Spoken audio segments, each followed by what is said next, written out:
Hi all, it's Mr. Templeton here. I'm reading chapter 3 to you today. Before I do that, I just want to quickly remind you what happened in chapter 2.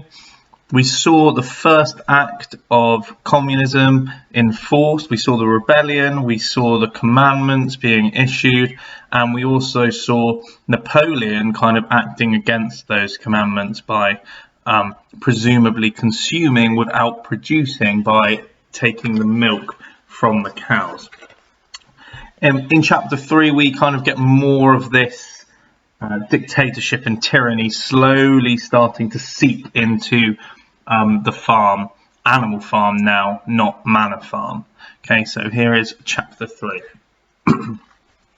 How they toiled and sweated to get the hay in, but their efforts were rewarded, for the harvest was an even bigger success than they had hoped. Sometimes the work was hard. The implements had been designed for human beings and not for animals, and it was a great drawback that no animal was able to use any tool that involved standing on hind legs. But the pigs were so clever that they could think of a way around every difficulty. As for horses, they knew every inch of the field, and in fact understood the business of mowing and raking far better than Jones and his men had ever done. The pigs did not actually work, but directed and supervised the others. Okay, that's quite an interesting quote there. So the pigs did not actually work. Okay, so we're getting that consumption, without actually producing anything, and they're already taking on a leadership role, as we saw in the last chapter as well. With their superior knowledge, it was natural that they should assume the leadership. This is Orwell commenting on the importance of education and intelligence when it comes to leading a country. Boxer and Clover would harness themselves to the cutter or the horse rake. No bits or reins were needed in these days, of course, and tramp steadily round and round the field with a pig walking behind and calling out, "Gee up, comrade," or "Whoa back, comrade," as the case might be. And every animal down to the humblest worked at turning the hay and gathering it. Even the ducks and hens toiled to and fro all day in the sun, carrying tiny wisps of hay in their beaks. In the end, they finished the harvest in 2 days less time than it had usually taken Jones and his men. Moreover, it was the biggest harvest that the farm had ever seen. There was no wastage whatsoever. The hens and ducks with their sharp eyes had gathered up the very last stalk, and not an animal on the farm had stolen as much as a mouthful. Okay, so it all seems really successful at this point, and we're going to kind of watch how that transforms as well as the story goes on. All through that summer, the work of the farm went like clockwork. The animals were happy as they had never conceived it possible to be. Every mouthful of food was an acute positive pleasure, now that it was truly their own food, produced by themselves and for themselves, not doled out to them by a grudging master. With the worthless, parasitical human beings gone, there was far more for everyone to eat. That's a really damning quote, Orwell commenting on the previous leadership. Parasitical, like a parasite, someone who takes without actually giving anything back. It's really quite damning, and we kind of see how that works, how the pigs become more parasitical as the story goes on. There was more leisure too. Inexperienced though the animals were, they met with many difficulties. For instance, later in the year when they harvested the corn, they had to tread it out in the ancient style and blow away the chaff with their breath, since the farm possessed no threshing machine. But the pigs with their cleverness and Boxer with his tremendous muscles always pulled them through. Boxer was the admiration of everybody. He had been a hard worker even in Jones's time, but now he seemed more like 3 horses than 1. There were days when the entire work of the farm seemed to rest upon his mighty shoulders. Okay, we get a series of Boxer quotes in this passage, useful quotes to remember when you are looking at the impact the peasants had in Russia, but also just the impact Boxer has on the farm and the importance of that character. From morning to night he was pushing and pulling, always at the spot where the work was hardest. He had made an arrangement with one of the cockerels to call him in the mornings half an hour earlier than anyone else, and would put in some volunteer labour at whatever seemed to be his most needed. Before the regular day work began, his answer to every problem, every setback was, "I will work harder," which he had adopted as his personal motto. "I will work hard" is definitely a key quote. It's a really easy one to remember, and there's actually quite a lot you can say about it.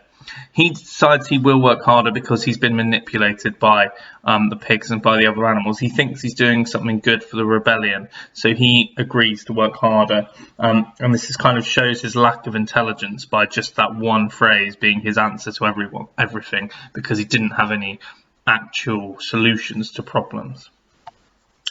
But everyone worked according to his capacity. The hens and ducks, for instance, saved 5 bushels of corn at the harvest by gathering up the stray grains. Nobody stole. Nobody grumbled over his rations. The quarrelling and biting and jealousy, which had been normal features of life in the old days, had almost disappeared. Nobody shirked, or almost nobody. Mollie, it was true, was not good at getting up in the mornings, and had a way of leaving work early on the ground that there was a stone in her hoof. And the behaviour of the cat was somewhat peculiar. It was soon noticed that when there was work to be done, the cat would never be found. She would vanish for hours on end and then reappear at meal times or in the evening after work was over, as though nothing had happened. But she always made such excellent excuses and purred so affectionately that it was impossible not to believe in her good intentions. Now, the cat's quite an interesting character. It's presumed the cat is symbolic of the aristocrats, which is a portion of society that is at the very, very top, not in terms of leadership, but in terms of wealth and perhaps intelligence. So the cat is perhaps symbolic of that, and the cat kind of worms its way out of doing any hard labour in comparison to the likes of Boxer and Clover. Old Benjamin, the donkey, seemed quite unchanged since the rebellion. He did his work in the same slow, obstinate way as he had done it in Jones's time, never shirking and never volunteering for extra work either. About the rebellion and its results, he would express no opinion. When asked whether he was not happier now that Jones was gone, he would only say, "Donkeys live a long time. None of you has ever seen a dead donkey." And the others had to be content with this cryptic answer. On Sundays, there was no work. Breakfast was an hour later than usual, and after breakfast there was a ceremony which observed every week without fail. First came the hoisting of the flag. Snowball had found in the harness room an old green tablecloth of Mrs. Jones's, and had painted on it a hoof and a horn in white. This was run up the flagstaff in the farmhouse garden every Sunday morning. The flag was green, Snowball explained, to represent the green fields of England, while the hoof and horn signified the future republic of the animals, which would arise when the human race had been finally overthrown. After the hoisting of the flag, all the animals trooped into the big barn for a general assembly, which was known as the meeting. Here the work of the coming week was planned out and resolutions were put forward and debated. It was always the pigs who put forward the resolutions. The other animals understood how to vote, but could never think of any resolutions of their own. Okay, again, we get this kind of insight to the lack of intelligence of the other animals, the common people.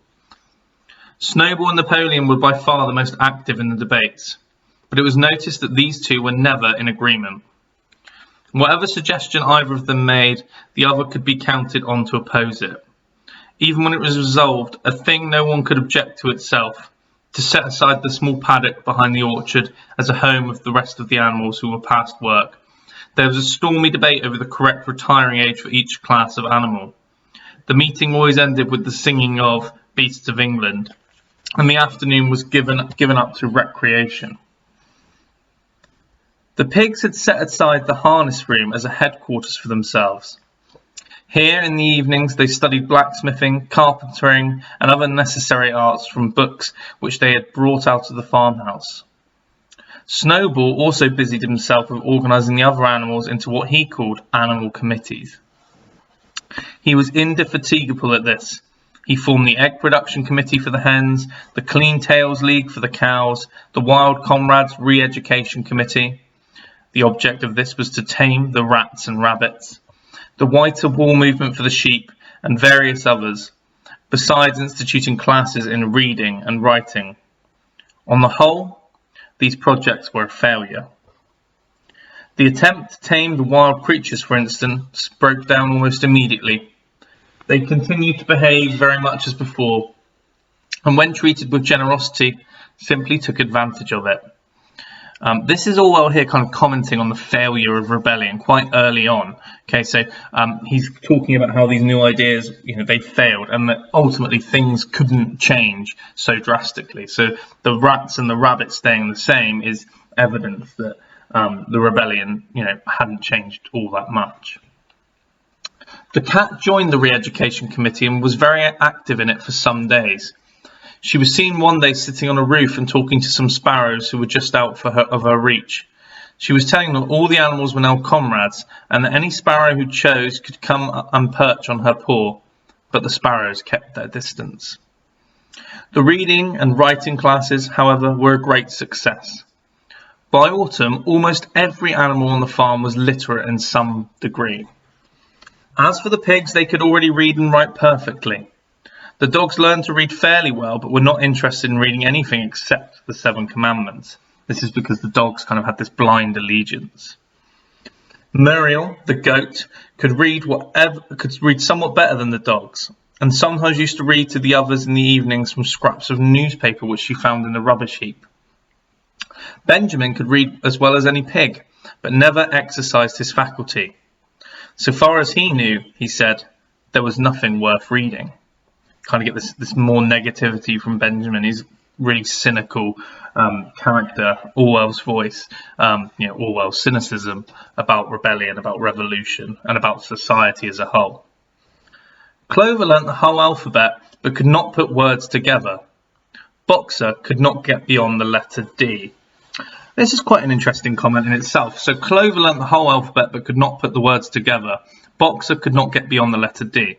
So obviously, Clover and Boxer are both symbolic of the peasants. The fact Clover managed to learn the whole alphabet, but Boxer couldn't get beyond the letter D, is actually perhaps Orwell commenting on society as a whole, that women are actually more intelligent than men. That's what this comment, a lot of people have argued this comment tends to be there for, tends to mean. And I think it's quite interesting. He would trace out A, B, C, D in the dust with his great hoof, and then would stand staring at the letters with his ears back, sometimes shaking his forelock, trying with all his might to remember what came next and never succeeding. On several occasions, indeed, he did learn E, F, G and H, but by the time he knew them, it was always discovered that he had forgotten A, B, C and D. Finally, he decided to be content with the first 4 letters and used to write them out once or twice every day to refresh his memory. Mollie refused to learn any but the 5 letters which spelt her own name. She would form these very neatly out of pieces of twig and would then decorate them with a flower or two and walk round them admiring them. None of the other animals on the farm could get further than the letter A. It was also found that the stupider animals, such as the sheep, hens and ducks, were unable to learn the 7 Commandments by heart. After much thought, Snowball declared that the 7 Commandments could in effect be reduced to a single maxim, namely, 4 legs good, 2 legs bad. This, he said, contained the essential principle of animalism. Whoever had thoroughly grasped it would be safe from human influences. The birds at first objected, since it seemed to them that they also had 2 legs, but Snowball proved to them that this was not so. A bird's wing, comrades, he said, is an organ of propulsion and not of manipulation. It should therefore be regarded as a leg. The distinguishing mark of man is the hand, the instrument with which he does all his mischief. Okay, so Snowball again showing his intelligence here. The birds did not understand Snowball's long words, but they accepted his explanation, and all the humbler animals set to work to learn the new maxim by heart. 4 legs good, 2 legs bad was inscribed on the end wall of the barn above the 7 Commandments and in bigger letters. When they had once got it by heart, the sheep developed a great liking for this maxim, and often as they lay in the field they would all start bleating, 4 legs good, 2 legs bad, 4 legs good, 2 legs bad, and keep it up for hours on end, never growing tired of it. Napoleon took no interest in Snowball's committees. He said that the education of the young was more important than anything that could be done for those who were already grown up. It happened that Jessie and Bluebell had both whelped soon after the hay harvest, giving birth between them to 9 sturdy puppies. As soon as they were weaned, Napoleon took them away from their mothers, saying that he would make himself responsible for their education. He took them up into a loft which could only be reached by a ladder from the harness room, and there kept them in such seclusion that the rest of the farm soon forgot their existence. Now that's a key passage. Napoleon here is creating his secret police, his ruthless, aggressive force that the dogs will later become. This is representative of Stalin creating his own secret police in Russia. The mystery of where the milk went to was soon cleared up. It was mixed every day into the pig's mash. The early apples were now ripening, and the grass of the orchard was littered with windfalls. The animals had assumed as a matter of course that these would be shared out equally.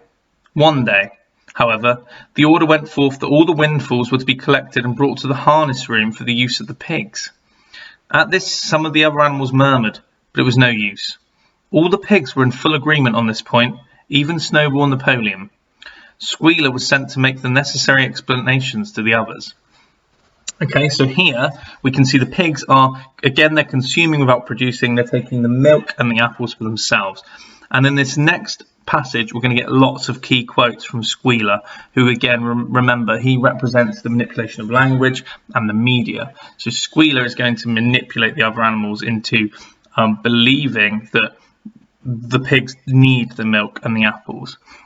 It's essential for you here to look back upon spring term when we did language paper 2. There's loads of rhetorical devices in this next passage. Comrades, he cried, you do not imagine, I hope, that we pigs are doing this in a spirit of selfishness and privilege? Rhetorical question, direct address here, okay? Many of us actually dislike milk and apples. I dislike them myself. Our sole object in taking these things is to preserve our health. Milk and apples, this has been proved by science, comrades, contain substances absolutely necessary to the well-being of a pig. We pigs are brain workers. The whole management and organisation of this farm depend on us. Day and night we are watching over your welfare.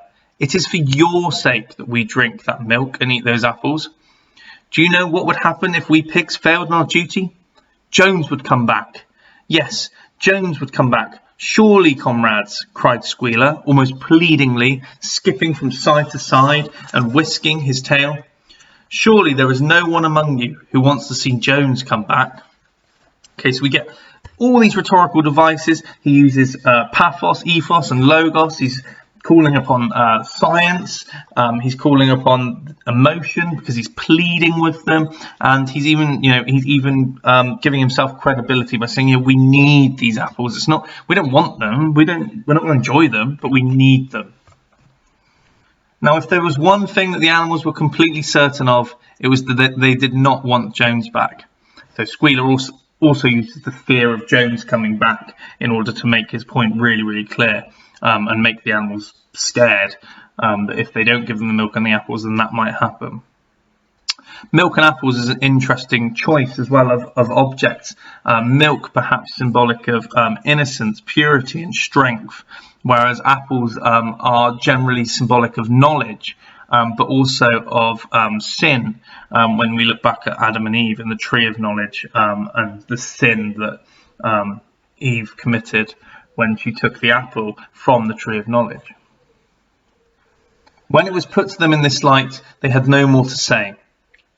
The importance of keeping the pigs in good health was all too obvious, so it was agreed without further argument that the milk and the windfall apples, and also the main crop of apples when they ripened, should be reserved for the pigs alone. The most important extract from that chapter is that last part there from Squealer, and that those really biblical, imagery of the apples and what they might mean, as well as milk and the innocence symbols that provides, as well as strength. Okay, I'm hoping that this is helping you. I'm just trying to give you a few key points, and again, I'll make sure I add some key points to the video as we go. Keep up the fantastic work. Try and stay on top of it. It's really essential that we're in a good place for September, and I know all of you are working really, really hard, and I'm forever grateful and forever in awe of how amazingly you're all doing, and I'm looking forward to reading some more work soon. Keep it up, guys. You can do this.